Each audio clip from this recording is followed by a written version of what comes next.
Hello my dear friends, you're on the Military Summary channel, and today we will discuss the situation in Ukraine on the 28th of March of 2023.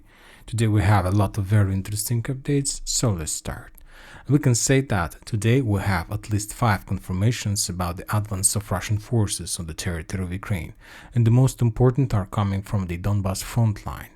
Now let's start from Bakhmut. The Russians are saying that as a result of clashes and storm operation in the central part of Bakhmut, they managed to develop their bridgehead on the north part of Bakhmut in industrial zone and in the south part of Bakhmut. If we take a look at this map has been already updated, and as you can see, the Russians have almost established 100% control over the industrial zone. There are few residential area, few blocks, and few civilians area in the south of this industrial area, and furthermore the Russians managed to develop their bridgehead in the vicinity of the marketplace and in the vicinity of school number 5. If we take a look at the central map, central part of Bakhmut, you see that the main forces that are located here and try to fight with the Russians is the forces from the foreign legions, like Chechensky battalions or brigades, or Belarus or Georgian battalions, and so on. The national battalions, national Ukrainian forces, are deployed in the western part of Bakhmut. They're prepared, the bridgehead, they're prepared for fortifications. I'm not sure that the forces that located in the central part of Bakhmut is highly motivated to continue clashes, so I believe that very soon this bridgehead will be left by the Ukrainian forces, and then we're going to move to the western part of Bakhmut. This is about Bakhmut. Furthermore, the Russian sources are saying that there are very heavy clashes and some artillery duels on the northern part of Bakhmut bridgehead in the vicinity of Zelyznyanska between Privilye, Makeyevka, Orekhovo-Vasilievka, Zelyznyanska, Dubovo-Vasilievka. The Russians attacked the Ukrainian forces on the road between these two areas. The Ukrainians currently are trying to collect and accumulate some forces, and they start doing some kind of recon and combo. They start doing some process to connect parts of forces in this area. The Russians, of course, controls and see everything, and they try to attack the Ukrainians while they're moving on the ground and among the fields and so on. I'm not expecting that the Russians are going to develop the bridgehead. The only possible movement during this week, maybe the Russians would try to attack in direction Minkovka, according to some sources that provided this information in the end of the previous week. Now let's move to Avdiivka. As you can see, there are also a lot of icons saying that there are very heavy clashes in this area. The Russians are saying that as a result of storm operation in the north of Avdiivka, they managed to establish control over more territories, to develop the bridgehead along the railroad. They managed to get a few prisoners of war from the Ukrainian side. Furthermore, the Russians are saying that they had some progress in the south of in the Pesky front line. They continued their offensive operation along Pervomayskaya village, and as a result of those clashes, they managed to establish control and have almost reached the end or outskirts of this water reservoir. Let's take a look at this map. This map shows the current progress. So this is Pervomayskaya, and this is the water reservoir, and as you can see, the Russians is on the edge of this corner of this water reservoir, and there is just small street left, and very soon they're going to be able to get the road that connects Nivoysk and Pervomaysk. Now the Russians are going to attack from the north side, from the south side, and they need to push the Ukrainians back with one purpose: to establish control over Nivoysk. When talking about the north of Bakhmut, north of Avdiivka, there are no progress in this area. The only interesting piece of information is coming from the Western sources map. As you can see, this map shows that there are very significant bridgehead in this area. Furthermore, some Western sources, including the Institute of Study of War, confirms that as a result of clashes during the previous days, the Russians managed to establish control over Novokalinovo. So we can say that this information partly confirmed. Now there is just one question: whether the Russians are planning to develop this bridgehead, or they establish control over these towns and settlements just with one purpose: to allow the Russians to develop the bridgehead in Krasnogorovka, Novobakhmutovka, and as soon as they're able to do this, they will step back from this area. So a lot of questions. I believe that If you ask me, I believe that after I analyzed this area for some period, for some days, I understood that this is the most important bridgehead in this area, and we see that during the previous that we can say that the Russians managed to encircle, or at least to establish this configuration of the front line around Avdiivka something like 2 weeks ago, and since that period of time they still haven't managed to encircle or to close this hat between these two, like clouds from the south and from the north. And if the Russians are able to do this, we can say about the encirclement of entire Avdiivka. But the Russians still haven't done this, haven't completed this mission, and they need to do this because there are still some safe road that Ukrainians are able to use, of course, under fire, under artillery fire, but they can do some kind of make rotation process to move supplies, to get wounded personnel from Avdiivka and so on. And this is the headache, because the northern bridgehead is very poor about when talking about the quality of this area, because the Ukrainians do have possibilities to start counteroffensive in this area and to push the Russians back from this bridgehead. I'm not sure, and I don't know why they still haven't done this, maybe because of the lack of reserves that currently are located in the vicinity of Bakhmut. But if the Ukrainians take a strategical decision, and find some reserves and send them here, of course they have a lot of chances to push the Russians back. And now let's analyze this area, and let's try to discuss and let's try to understand what the Russians are going to do here. First of all, when talking about the operation of final encirclement of Avdiivka, as we discussed, the Russians need to connect these two clouds somewhere along this line. But there are two problems. When talking about the south area, all these towns like Toninkino, Lasnochkino, Orlovka, Semenovka, Berdichi is completely fortified. We can find this information on the Russian sources map. There are a lot of trenches in this area. These towns is fortified themselves, and the Ukrainians, after the Russians established control of the Piesky front line, they had a lot of time to prepare these towns. So that's why to move from the south to the north is very dangerous. Furthermore, all these fields are mined, and the Russians need to spend a lot of time to understand where they are able to use the safe roads to move to the north.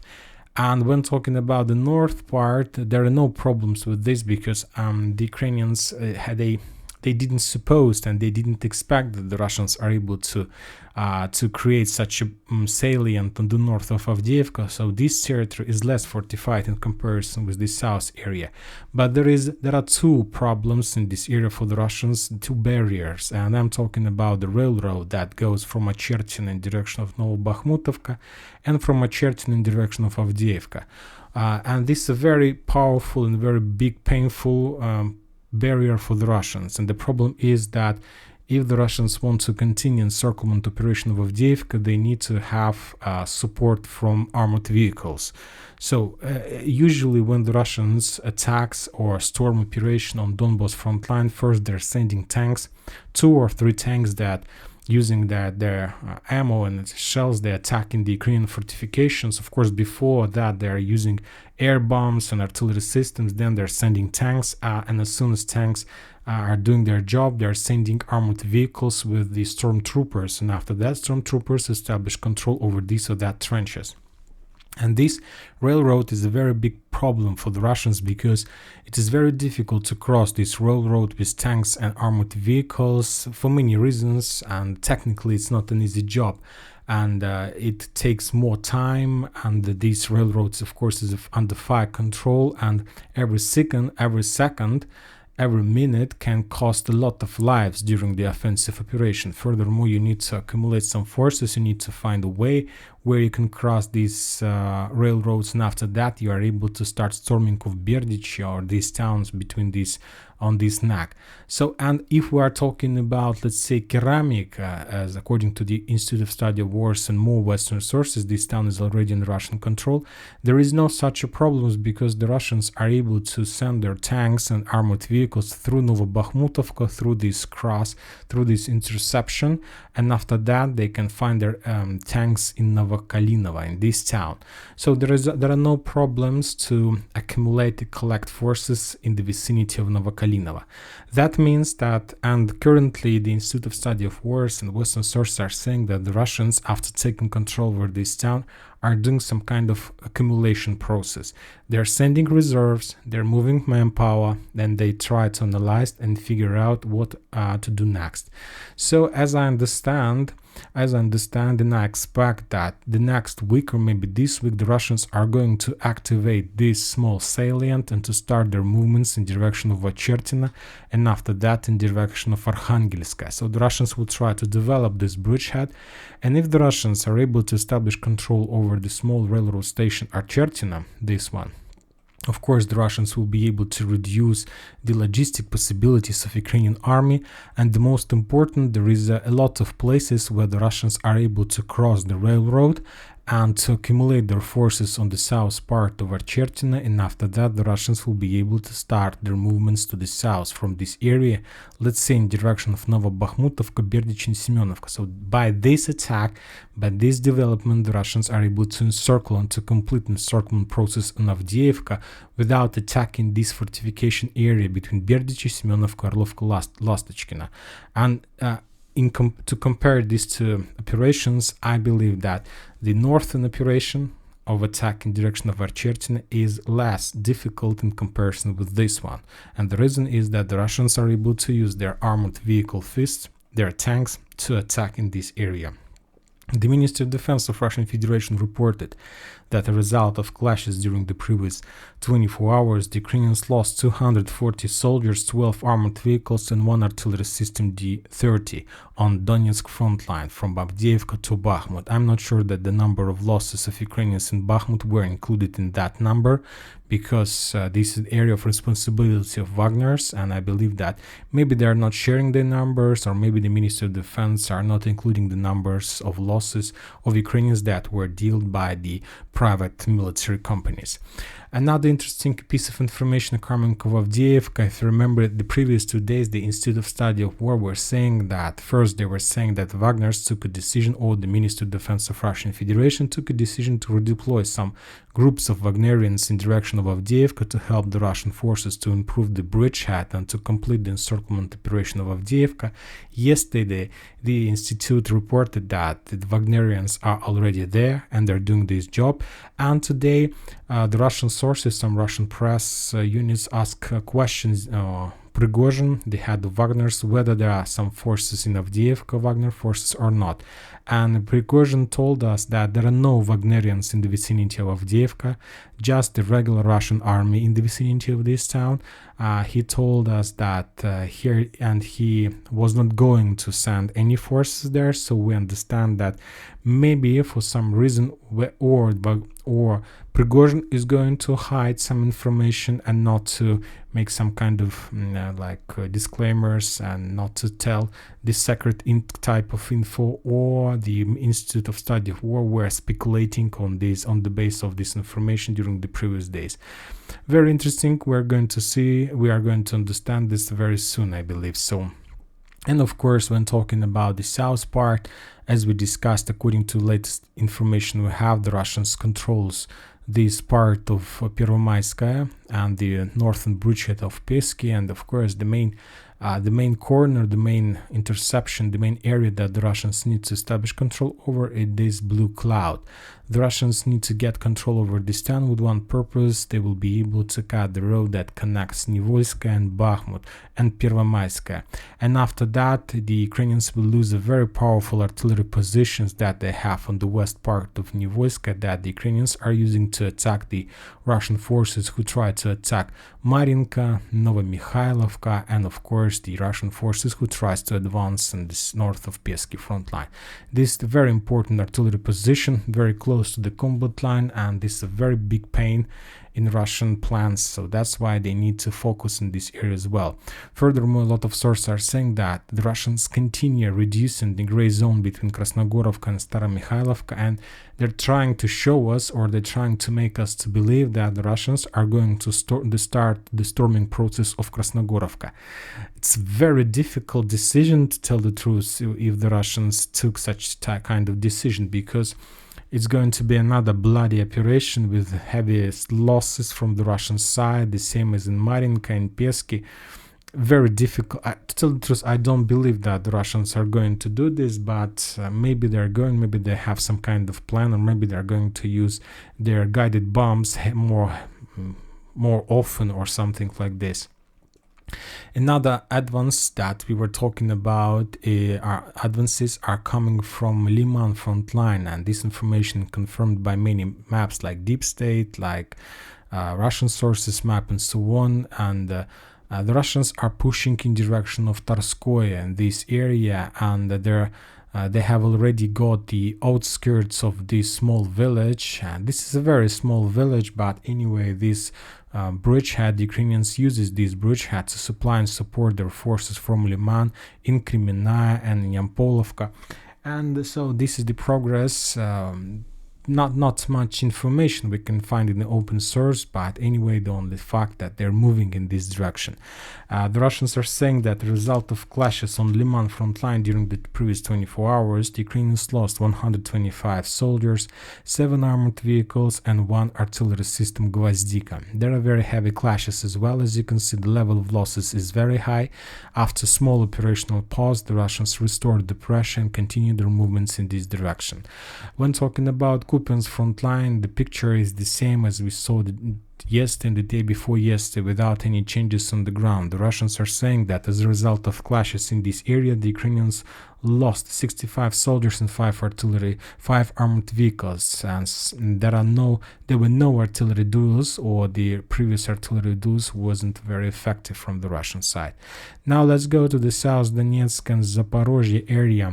There are no changes on the ground. The only important update is that the Russians took a decision to change the head of the army in this area, who's responsible for Zaporozhye and South Donetsk area. We discussed this in my previous two videos. I'll remind you one more time that the Russians took a decision to to appoint General Kuzmenko on this position. From 2015 till 2019, he was the head of the 6th Russian Army.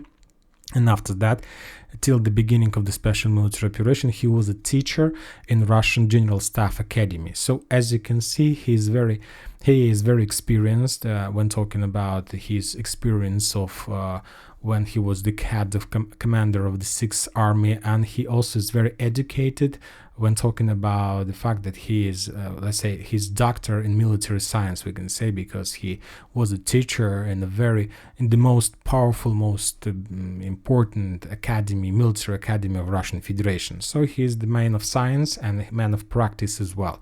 So we'll see whether he's able to change the situation in the South Donetsk area and in Zaporozhye, because as we discussed, these are two completely different types of front line. When talking about Zaporozhye, the Russians need to defeat the Ukrainians and to move the bridgehead to the north, because as we know, as we discussed, the Ukrainians are using their HIMARS rocket to attack Melitopol, and the distance is around 80 kilometers, so they are able to do this. And we know that the Russians need to push the Ukrainians at least, and to have some kind of distance in 100 kilometers between these two areas. So that's why the Russians need to push the Ukrainians, let's say, from if they want to secure Melitopol, exactly to this river or to the north of Kamyshovakha. So anyway, no matter whether the Russians are going to take control over Zaporozhye or not, if they're planning to, if this war is going to be continued for more than 1 year, the intensity of missiles attack in direction of Melitopol will be increased, and of course the Russians need to push the Ukrainians, and for this purpose they need to take Orekhov, Gulyai-Polye. And now this task is completely on the shoulders of this new General Kuzmenko. You know that this is very interesting, and from my side, some of the people thinks that if the Russians change their generals, that means that they have big problems in the military authorities and their general staff and so on. But I'll give you my opinion. I see that the Russians, when changing generals, they're trying to adopt young people on this position with the fresh ideas, fresh brains, fresh ideas, and experienced guys. So I'm completely for this process because when talking about the Ukrainians, as you can see, since the beginning of the special military operation, I don't remember if they have changed any of general on the front line. Yes, of course, there was some regular losses in Ukrainian army, and it was some kind of exchange process as a result of losses among the general staff or something like this. But even when talking about Bakhmut, that is under responsibility of Commander of Infantry Army Syrsky, he was responsible for the same operation in Debaltsevo, where he got cauldron, and now he has almost got cauldron in Bakhmut. So you can see the process in Ukrainian army is less mobile and flexible in comparison with the Russians. And this is we see that when talking about the Russians, they have some competition in military authorities. And of course, always, if you want to have progress, you need to create some kind of atmosphere where people can compete. And this allows the best of the people to get the best positions and to show themselves. And I see that the Russians give such opportunity, they create such a structure when they give possibilities to young generals and officers to take position and to take situation in their hand. We'll see whether it's going to give us, the Russians, some progress or not, or result. And when talking about Kherson area, the Russians reported that as a result of artillery duels in this area, the Ukrainians lost 18 soldiers and 5 armored vehicles. And when talking about South Donetsk and Zaporozhye, the Ukrainians lost 20 soldiers and 3 armored vehicles. So as you can see, the level of losses is very low on these both front lines. Maybe this situation is connected with this changing process while one commander takes the position of another. And of course, during this period of time, maybe the Russians are less active on the front lines. Anyway, I believe that as soon as this information will be confirmed, I believe that the Russians will start doing something with new general on the south of Ukraine. Furthermore, I believe and I expect that soon we are going to see some activation on the Kupiansk front line, because as we can see, the Russians managed to completely reduce any activity from the Ukrainian side in this area. So we can say that the Ukrainians are completely suppressed and blocked in Kupiansk front line. So that means that the first stage of what the Russians should do in this front line have already completed. And now they need to turn their active defense their active defense operations into complete offensive operation, and to start pushing the Ukrainians from this area as well. We'll see whether they're able to do this or not.